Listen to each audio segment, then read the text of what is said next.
Em alguma vez em sua vida, provavelmente você já passou por algum episódio de enjoo ou vômito durante uma viagem e teve que tomar algum medicamento anti-náuseas para aliviar os sintomas. Ou talvez não conseguiu fazer suas eliminações intestinais por alguns dias e teve que tomar algum laxante para regular sua ida ao banheiro.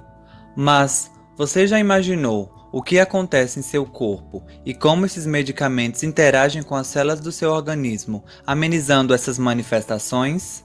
Nós somos estudantes de farmacologia básica da Universidade do Estado da Bahia e nosso assunto de hoje é farmacologia dos antieméticos e laxantes. Denominamos náusea a sensação desagradável e involuntária da vontade de vomitar, que geralmente envolve a musculatura respiratória do abdômen e do diafragma e se acompanha de bradicardia.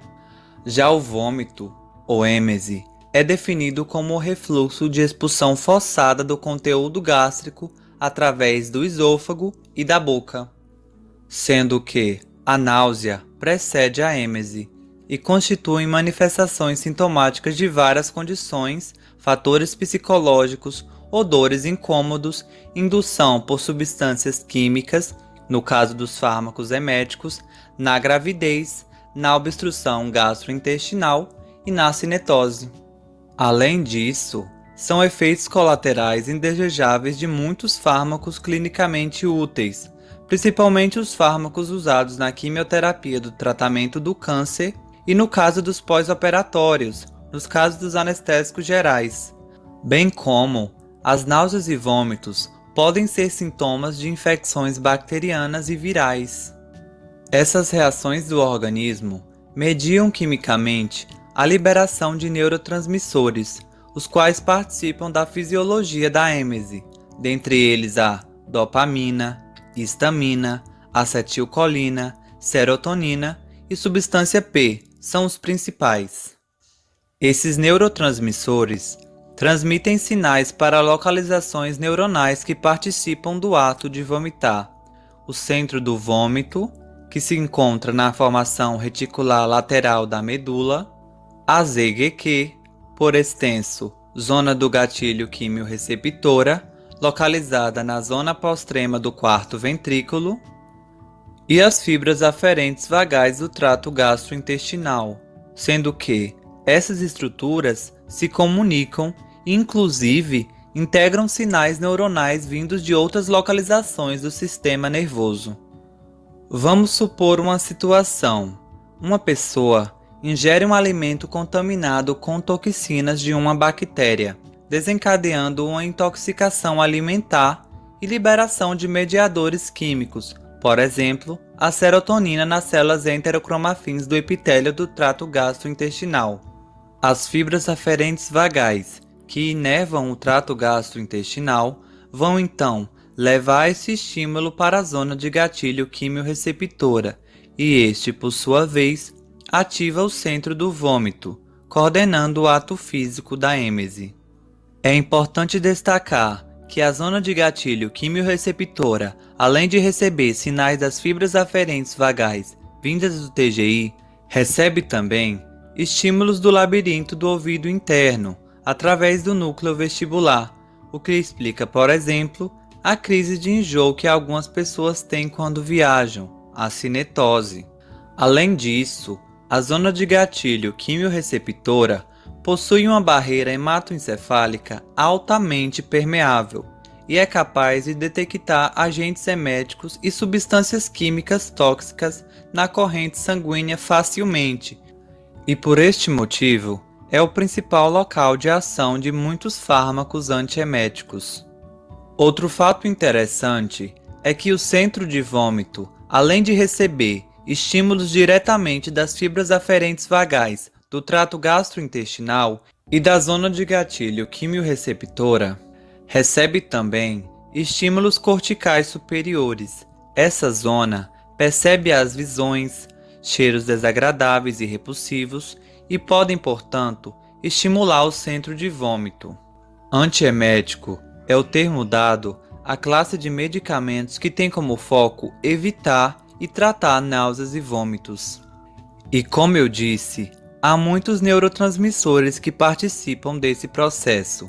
A relembrar, a histamina, acetilcolina, dopamina, serotonina, também chamada de 5-hidroxitriptamina ou 5-HT, e substância P. Agora, pensa comigo, se há muitos neurotransmissores, há também uma variedade de receptores para a ligação dessas substâncias, e esses receptores são os principais focos da farmacoterapia, podendo ser classificados em 5 tipos: os receptores muscarínicos do tipo M1, foco dos anticolinérgicos, os receptores dopaminérgicos do tipo D2, foco da ação dos antidopaminérgicos, os receptores histamínicos do tipo H1, foco de ação dos antihistamínicos, os receptores da serotonina do tipo 5-HT3, foco da ação dos antisserotoninérgicos, e os receptores da neurocinina 1 do tipo NK1. O principal mecanismo de ação dos medicamentos antieméticos consiste basicamente em antagonizar os receptores dos neurotransmissores envolvidos no processo da êmese, e são divididos em 5 classes principais: os antagonistas dopaminérgicos, antagonistas histamínicos, antisserotoninérgicos, anticolinérgicos e os antagonistas da neurocinina 1. Os antagonistas do receptor de dopamina podem ser subdivididos em fenotiazidas, butiferônicos e as benzamidas.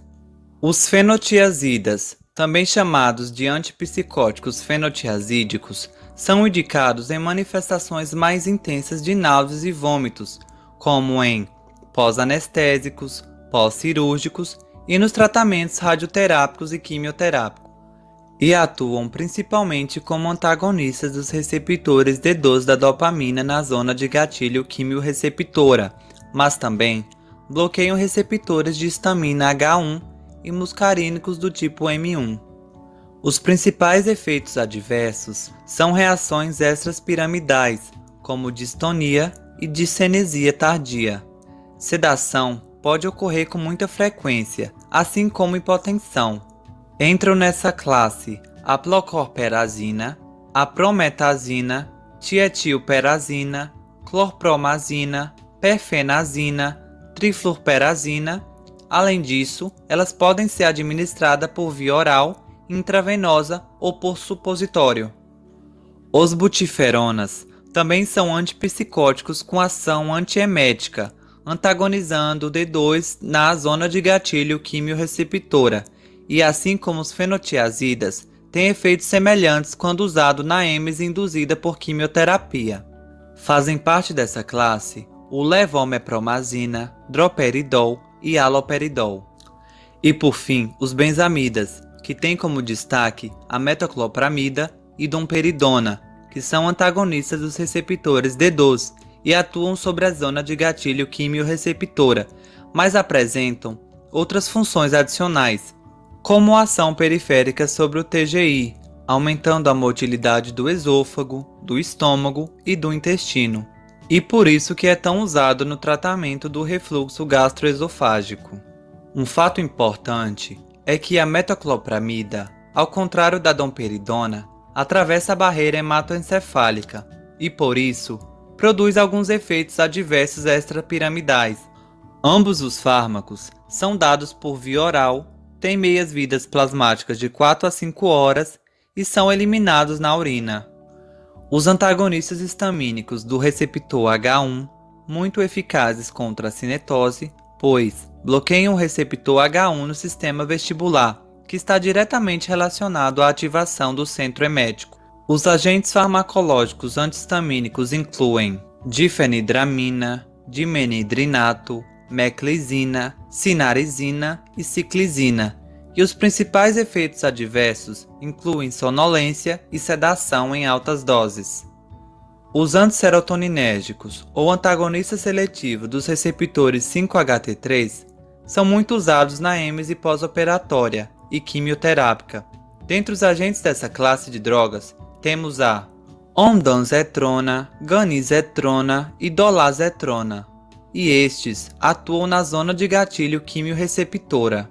Os efeitos adversos mais comuns são cefaleia, astenia, tontura e constipação intestinal.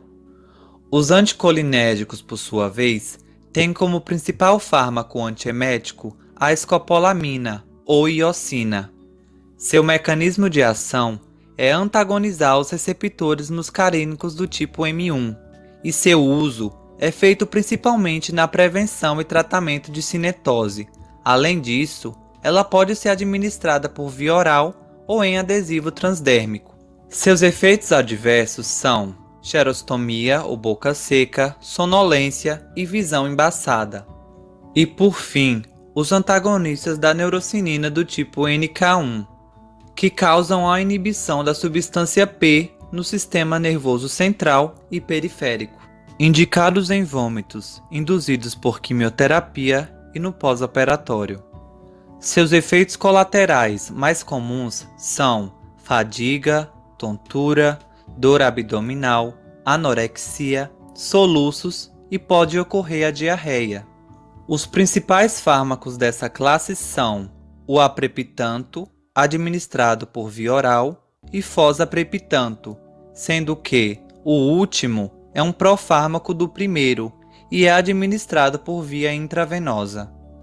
Além de todos esses fármacos mencionados, existem também outros não tão frequentemente usados na farmacoterapia da êmese, como os benzodiazepínicos, usados na terapia adjuvante e que, além de reduzir náuseas e vômitos, reduzem também os sintomas de ansiedade de pacientes quimioterápicos com êmese refratária e avançada, devido aos seus efeitos sedativos e ansiolíticos.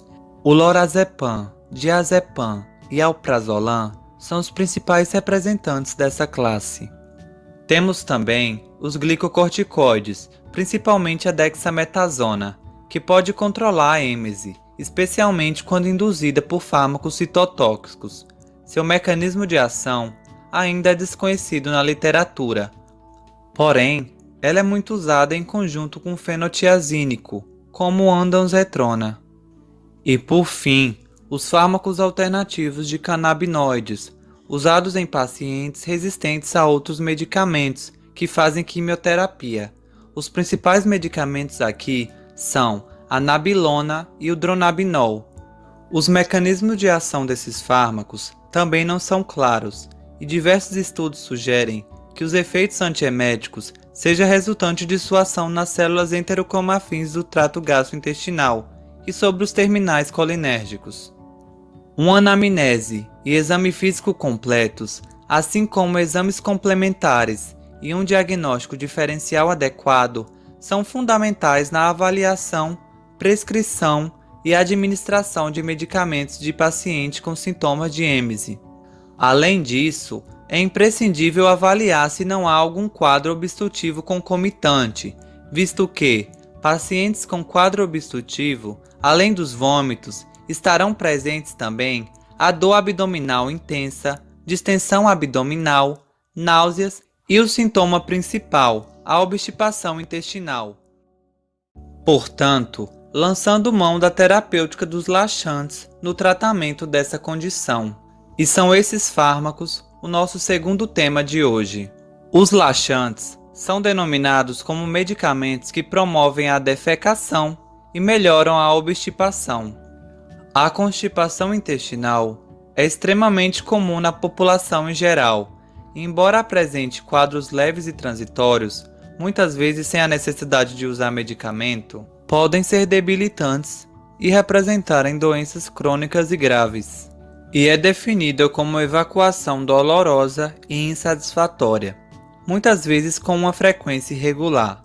Além disso, os quadros variam de acordo com a idade da pessoa, sua dieta e com que frequência ela vai ao banheiro, podendo variar de 3 evacuações ao dia ou 3 evacuações por semana. Os laxantes podem ser divididos em 5 classes de medicamentos: os laxantes formadores de massa e volume, os laxantes osmóticos, os laxantes emolientes ou lubrificantes fecais e os estimulantes ou irritativos. Além desses, são usados laxantes procinéticos e enemas. Os laxantes formadores de massa e volume são conhecidos por suas estruturas de polímeros polissacarídeos, formando as fibras compostas por paredes celulares, e por não serem digeridos na parte alta do trato gastrointestinal pelas secreções gastrointestinais, formam uma massa hidratada, volumosa, por se ligar com a água no lumen intestinal, favorecendo o amolecimento das fezes e aumentando seu volume. Isso vai distender as fibras musculares intestinais, induzir o relaxamento e aumentando o peristaltismo intestinal, o que resulta em seu efeito laxativo. Incluem nessa classe a maioria das fibras dietéticas, metilcelulose, estercúlia, agar-agar, farelos e apicílium. Os efeitos adversos principais são flatulência, aumento dos ruídos hidroaéreos e distensão abdominal. Os laxantes osmóticos ou salinos consistem em fármacos inabsorvíveis ou muito mal absorvíveis no TGI. Seus mecanismos de ação desempenham atividade osmótica no lumen intestinal, ou seja, atraem água para esta região, aumentando o volume de líquido, acelerando a transferência do conteúdo intestinal através do intestino delgado. Fazem parte desse grupo os sais e açúcares não absorvíveis como sais de magnésio, sais de sódio, lactulose, glicerina, sorbitol e manitol, que levam ao acúmulo intraluminal de líquidos e eletrólitos. A administração da glicerina, sorbitol e manitol podem ser oral e retal, em forma de supositório ou enema. Os efeitos adversos que podem ocorrer incluem flatulência, cólicas, diarreia e desequilíbrio eletrolítico. Os laxantes emolientes ou lubrificantes fecais são surfactantes aniônicos tensoativos, que agem de maneira semelhante a um detergente no trato gastrointestinal, reduzindo a tensão superficial das fezes, facilitando a mistura e penetração de substâncias aquosas e gordurosas, e amolecendo as fezes, facilitando a sua eliminação. Incluem neste grupo o óleo mineral e vegetal e os docusatos, docusato de sódio e docusato de potássio. O principal efeito adverso dos docusatos é que aumentam o AMP cíclico da mucosa, alterando sua permeabilidade, aumentando assim a absorção intestinal e os efeitos colaterais de outras drogas administradas em conjunto. Já o óleo mineral pode causar a má absorção de vitaminas lipossolúveis. Os laxantes estimulantes ou irritativos, o nome já diz, irritam a mucosa intestinal ou inibem a absorção de água, eletrólitos e nutrientes, aumentando concentrações destas no lumen intestinal, ou ainda, estimulam os plexos nervosos mioentéricos, aumentando a motilidade intestinal e, consequentemente, provocando o efeito purgativo. Podem ser subdivididos em duas classes. Os derivados do difenilmetano, representados pelo bisacodil e a fenolftaleína, e os antraquinonas, representados pela sena, dantrona e óleo de rícino. Fato importante é que sena e dantrona podem ser carcinogênicos e são muito usados em pacientes terminais. Já o óleo de rícino pode causar desidratação e desequilíbrio hidroeletrolítico, cólica abdominal, lesão ao epitélio intestinal e má absorção, por conter uma proteína extremamente tóxica para o nosso corpo, a ricina, e por isso, hoje em dia é raramente indicado. Os fármacos procinéticos são medicamentos que possuem a capacidade de estimular a motilidade do intestino delgado. Porém, seu mecanismo de ação ainda é inespecífico ou indireto. A literatura sugere que eles agem como agonistas dos receptores 5-HT4 da serotonina, aumentando a peristalse intestinal. Os principais fármacos dessa classe são o tegaserode e o prucaloprida. E por fim os enemas, clíster ou chuca, que consiste na introdução de líquidos no reto para lavagem, purgação ou administração de soluções de medicamentos. O mecanismo de ação dessa prática consiste na distensão intestinal produzindo um reflexo de evacuação. É importante destacar que enemas repetidos com água da torneira ou outras soluções hipotônicas podem causar hiponatremia, e enemas repetidos com soluções contendo fosfato de sódio podem causar hipocalcemia. Agora, vamos testar seus conhecimentos sobre o assunto? Questão 1. Quais são os receptores, focos de ação dos fármacos antieméticos? Alternativa A, alfa-1 e alfa-2. Alternativa B, M1, H1, D2, 5-HT3, NK1. Alternativa C, B1, B2 e acetilcolinesterase. Tempo. Se você pensou na alternativa B, você acertou. Vamos lembrar que os receptores beta-1 e beta-2, assim como os alfa-1 e alfa-2, são foco dos antiadrenérgicos no controle da pressão arterial. Já a acetilcolinesterase é foco do tratamento da doença de Parkinson. Próxima pergunta. Os antieméticos são classificados de acordo com os receptores predominantes nos quais atuam. Qual das opções é o antiemético classificado como antagonista do receptor da neurocinina? Alternativa A, ondansetrona. Alternativa B, metoclopramida. Alternativa C, ciclizina. Alternativa D, iosina. Alternativa E, aprepitanto. Tempo. Se você pensou na alternativa E, aprepitanto, você acertou. Não vamos esquecer que o ondansetrona é um antagonista seletivo da serotonina do tipo HT3. Já a metoclopramida é o antagonista da dopamina do tipo D2. E a ciclizina é um antihistamínico do tipo H1. A iosina, também conhecida como escopolamina, é um anticolinético do tipo M1. Já o aprepitanto é um antagonista da substância P ou neurocinina 1, impedindo que ela se ligue, induzindo o vômito. Próxima pergunta. Os medicamentos classificados como laxantes promovem o alívio da? Alternativa A, diarreia ácida. Alternativa B, obstrução vascular. Alternativa C, constipação. Tempo.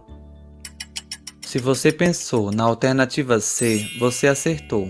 Vamos lembrar que os laxantes são definidos como remédios que estimulam as contrações intestinais, favorecendo a eliminação das fezes e combatendo temporariamente a prisão de ventre e quadros de obstrução intestinal. Por hoje é só. Se você chegou até aqui, obrigado por me assistir até o final.